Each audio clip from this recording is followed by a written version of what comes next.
Yo guys, welcome back to another video. OP06 is officially finishing today, really. OP07 comes out tomorrow as of recording this video in Japan, so by the time you're seeing this, OP07 will already be released unto the world.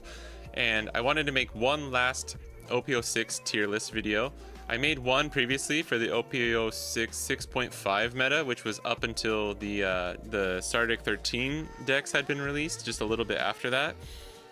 But now that we've had EBO1 introduced as well, and you know, like we had Worlds is the only big tournament left for like the 2023-2024 like season of One Piece TCG. So I wanted to do one final last look, just look at my previous predictions as well, see what we would change and everything like that. But just a quick caveat, or just a quick disclaimer at the top here.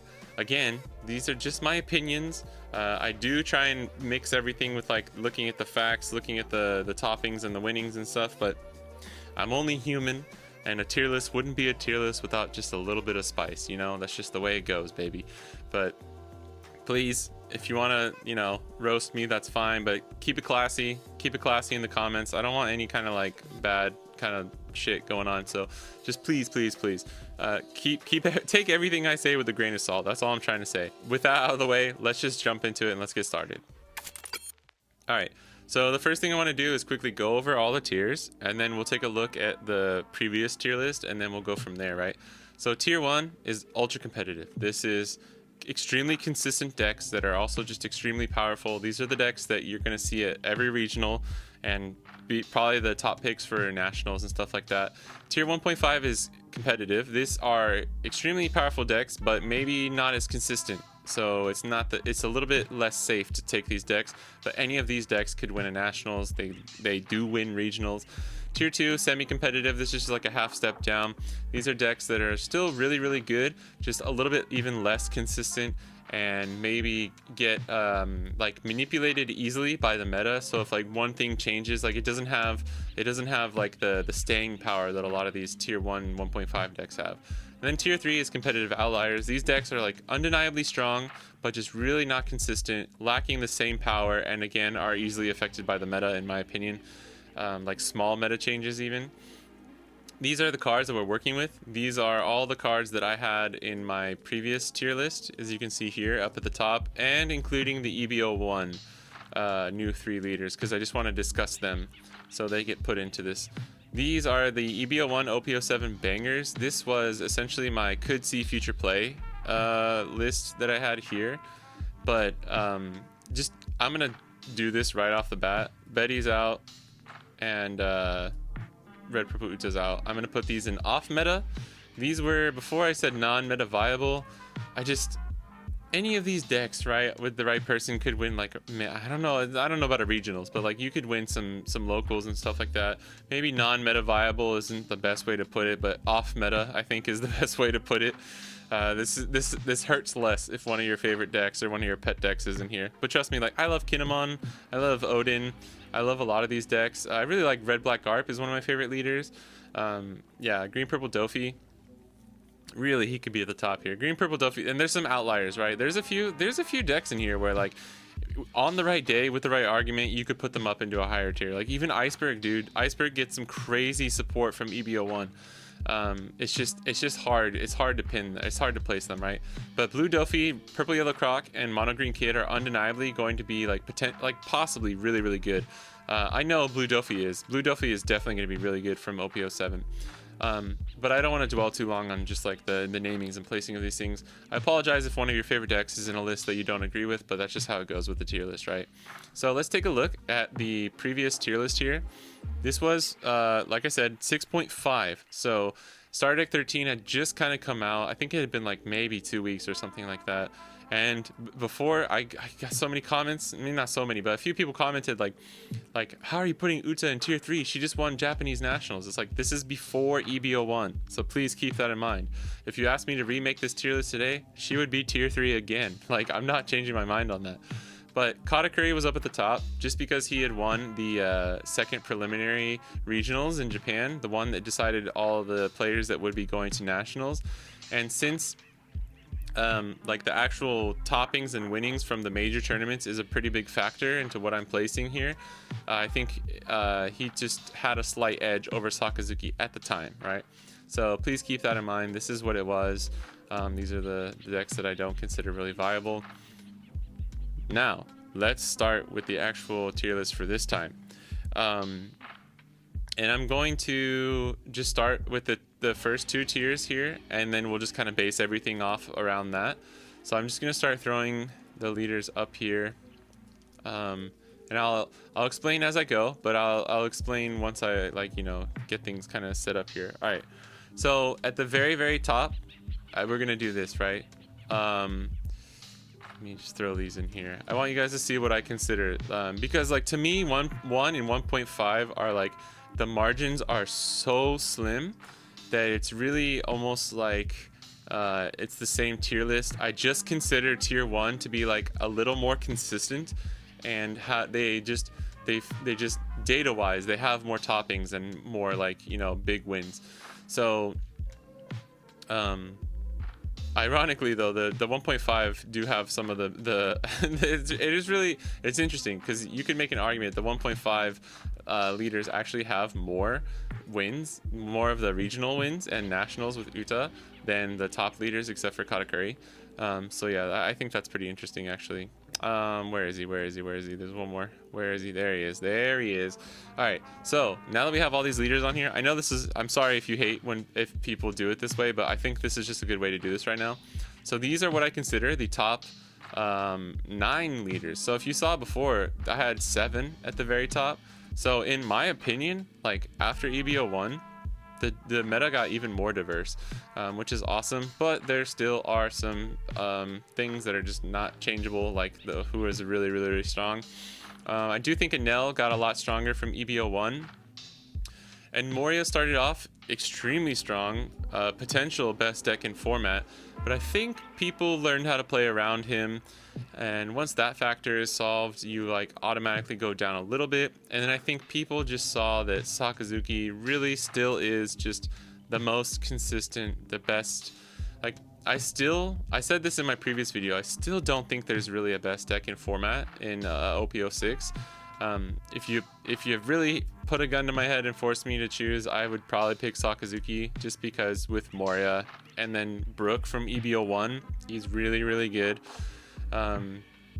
He got T-Bone and Brook from EBO1, which is like, you have like it's not aggro, but it's kind of like a more KO heavy build that you can run if you want T-Bone and Brook in there, because Brook with Moria, Rebecca, Brook combo is just like, or just off of Moria itself, like, it's so crazy, dude. So yeah, really, really good. I do just think that Sakazuki kind of takes it here. And honestly, Moria, I feel like he fell off for a while, but he kind of came back up, and he may not be second. The thing here is, like, when he get, like I said, this is like a razor's edge, which is like holding all of these leaders back from me just putting everyone at, like, the #1 spot, right? So when it's something this close, I'm going to defer to the actual, like, toppings and winnings of certain tournaments. So if you take a look here, this was the January flagship results, and I also had compiled, like, all the data from the first 2 weeks of February as well, so including the EBO1. But surprise, it's just basically the same. Sakazuki has the most out of anyone. Moria is in second place, then Katakuri. Enel actually has more overall than Yamato, even though Yamato got more in January. Enel got a buff from EBO1, so I think that's why he took it. So the data was too, like, Sakazuki had 50 more wins than Moria, and then 100 more than Katakuri. So he had 100 more than the third place, second more than Moria, and then Enel was like fourth place, I believe, and then Yamato was right after. But I'm gonna put these at the top 4 here. If EBO1 hadn't come out, I probably would have done that and maybe put Enel down here, kind of similar to my last list. But I think this is it. I think with EBO1 out and just, like, seeing how well people performed, especially at nationals, the player, his name is Ka. He brought this, like, crazy rush aggro Enel build, that was doing really well. He unfortunately made a crazy misplay that lost him he had lethal, and he made a misplay that lost him the game, but I think he would have made it to the semifinals at least. So yeah, really, really close. And then I think he lost out to the Yamato player for 6th place after that. So I think that made him top 8 though. Yeah, unfortunate, but Enel is really, really strong. It's so sticky, right? It's clingy, it's sticky. It gets even better with EBO1 with cards like Raigo and I Am God, and like the ability to just cheat out Rush Enel for 4 Dawn is kind of wild. And Flampe works really well in Enel. So these are my top 4. Moving on to these, I like to put Yamato right here, just because Yamato is kind of like a little bit of like a meta breaker deck. Just because Yamato has a really good matchup into Sakazuki, like really good. And if this is the best deck in format, and your deck has a really good shot into it, like if it's favored, I would argue it's definitely favored for Yamato. Unless you're playing the Fortress build, that's probably not favored into Sakazuki. So, but every other bit like Fishman, Sky Island, Wano, I think they're all pretty favored into Sakazuki, especially if you're teched towards resting 4 costs and just going for lethal, which most Yamato decks kind of are, just inherently. I would like to keep Yamato right here, but I'm actually going to put Uta right here, just because, like I said, one of the factors is the actual toppings, right? I got the big tournament wins and toppings, the local bias, which is like kind of the small to mid tournaments that are going on, the standard battles, the flagships, what people just around town are saying, and then there's the bias, right? Like my own personal bias, my gut feeling on some of these leaders. Those are like the 3 criteria I'm using to place everything. So I'm gonna put Yamato here. I think that's fair. Uta does get a huge buff with EBO1, but I still don't think she's like really... she just became extremely consistent. You don't even need 10 drop Dofi. You just run the 2K counter Sanji, a few Blue Nose, and then 4 8 drop Kid, and you're good. You're set. You're good to go. But again, I still think like people. This is kind of, I don't know. I don't know what people think, and I don't know. It's not like contentious or anything, but I still think Sakazuki has a better matchup against Uta. You have to high roll with Uta to beat Sakazuki, which I mean you kind of do with like any deck. So yeah, keeping Yamato here just because Yamato won 2 of the CSs, got 6th place in nationals, and still has a really high rate of winning flagships. Perona, while it did win the like Fukuoka CS, shout out to Kinejam, cracked Perona player, had one of the craziest matches I've ever seen against a Katakuri player on stream. Just that one win, and while she was getting a lot of toppings and winnings and flagships and stuff like that after that, has fallen off a little bit. And I think just, you know, while Perona is pretty good into like, it's good into Yamato, it's good into Moria, it's good into Sakazuki, which I think is its main merits of why you can put it here. It's not as strong into some of the yellow decks. I would argue probably Uta probably has a decent matchup into Perona. I haven't seen too much of that gameplay, so I can't really comment on that. But she's just lacking a little bit. She doesn't have the punch that Yamato does. She's not as like versatile. If Perona goes first and people know how to play against Perona, like Perona wants to go second. So if they have to go first, and if they're running the Navy Don Quixote build, which I think you kind of have to if you want to be up at the top level there. Yeah, it's just it can struggle. It can struggle at times, but it's still extremely strong. But yeah, same problem. It's just not as consistent, right? Then we got Red Purple Law. I'm conflicted as to if I want to put Red Purple Law in front of Reiju or not. And the thing here is Red Purple Law got extremely strong from EBO1, but it popped off really a lot right when EBO1 came out. People were topping and winning a lot with it. It actually has a decent matchup into Sakazuki. I do think like decks like Yamato are pretty good against it. Even like Uta, if you can flood the board. If Uta can flood the board fast enough and gets like a little lucky, right, high rolls a little bit, it can go against any deck, right, Red Purple Law included. And the only thing here is Red Purple Law, I do think in a one-on-one against Reiju, Red Purple Law is like Reiju's kryptonite. Red Purple Law gets down to lower Dawn amounts than Reiju, so Reiju can't use like any of her effects, can't really utilize the deck at all. So if it was just a one-to-one, I would do this, but Reiju did win the Singapore Bandai Card Fest, and I do think it has like a very nice spread into like essentially almost all of these matchups in the top tier. So because of that small factor, I'm gonna put her above Red Purple Law. So moving on to the semi-competitive tier here, that's it for the top. I think these are the 9 best decks after EBO1 going into OPO7. And I think I don't think this is too spicy of a take. if Sakazuki is at the very top of the top, I don't think that's too spicy.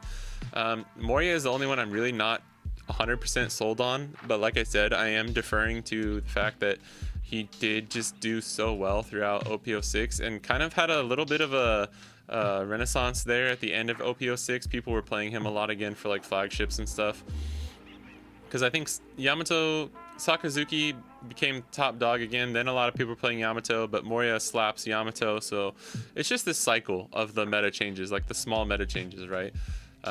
It was never stagnant throughout OPO6, which was kind of nice. It was really good to see. I know if you're in the West and you're worried about like a really boring meta, like if you thought OPO5 was boring and you're worried about more of the same, I wouldn't be. I don't think it'll be, because it's even more so like North America is always a little bit slightly different than the Asian meta too, right? Or the West, not just North America, right? So don't worry. I think you guys will be fine. Yeah. Well, it looks like more the same old, there's actually just way more diversity in here, even in the 6.5 meta, right?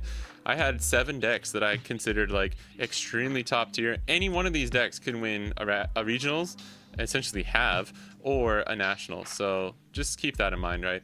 So moving on, we'll start just going in order here and just placing things. Rebecca, I'm sorry, not enough support, just gets kind of booted out.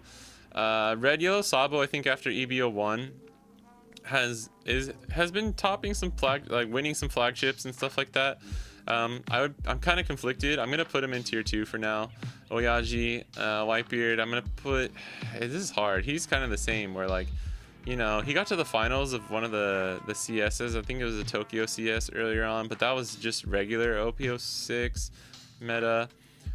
Just gonna keep him in 2. Zoro definitely here at tier 2. Zoro will always just be strong. The rush aggro, and Kid and Killer from EBO1 really gave him a boost. I think that actually gave him a huge boost. So I couldn't put him in 1.5, but he is kind of like the black sheep here. I'm gonna keep him at tier 2. Black Yellow Luffy. I wanted to put Zoro at the top actually of tier 2, but I think Black Yellow Luffy, if this was pre-EBO1, Black Yellow Luffy would probably be like right here, same with like at the same level as Sabo almost. But with EBO1, you have Flampe. You can use Viola if you want. But the deck uses Moria. It uses 8-cost Moria, so it's like, you know. I do think it got better with EBO1. And I do think it has a lot of decent matchups. It does have a tough time into like Sakazuki and some of the other top tier like some of the yellow matches, I think. But you know, it's still really strong.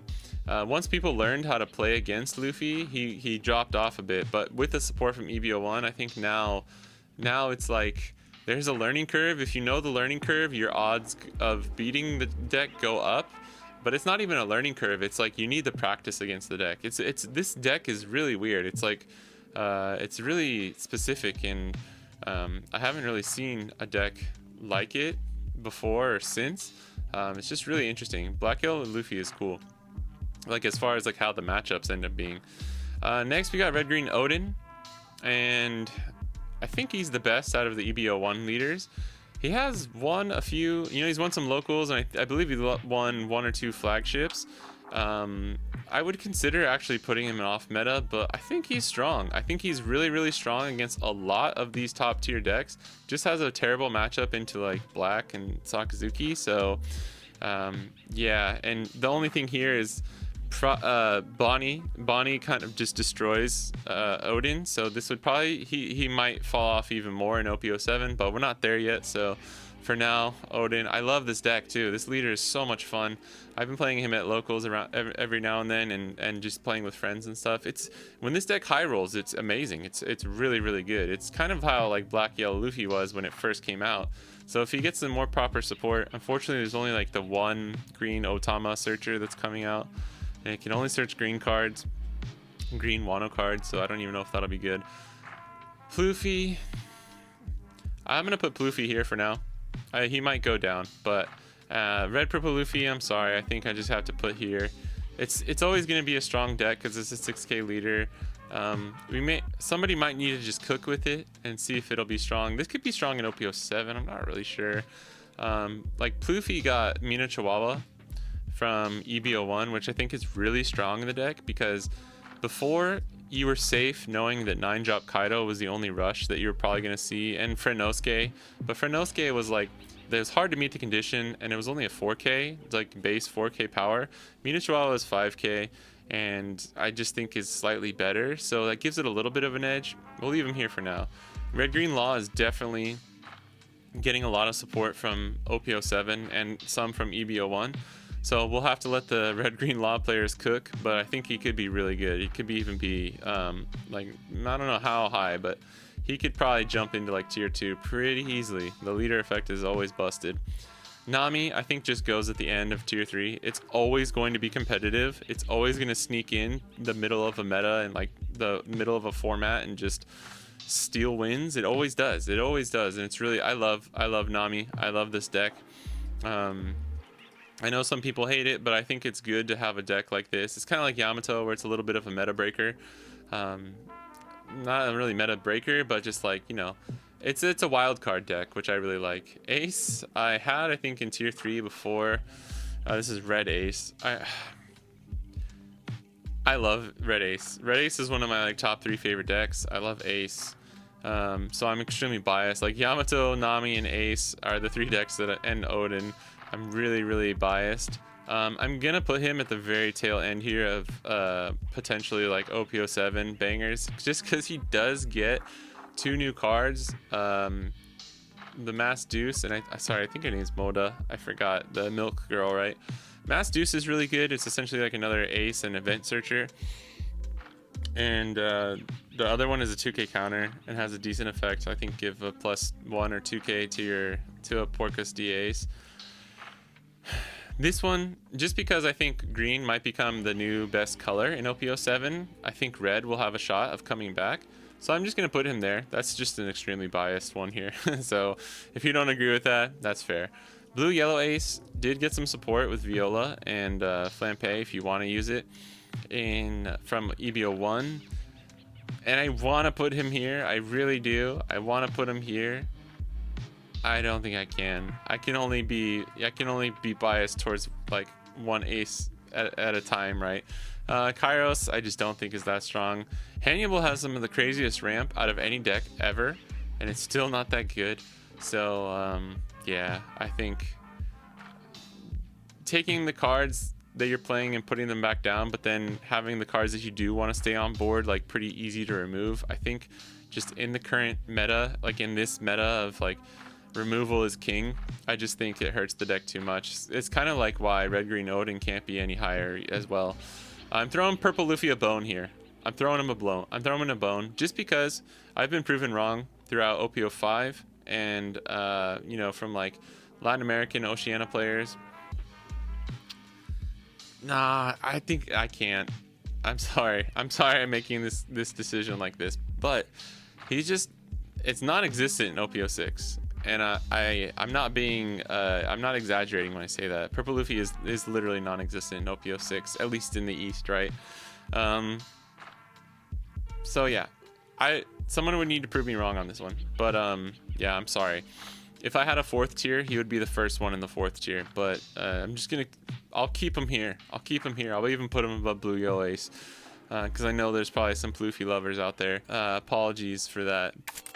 But this is going to be the final. Yeah, this is it. This is the final list here.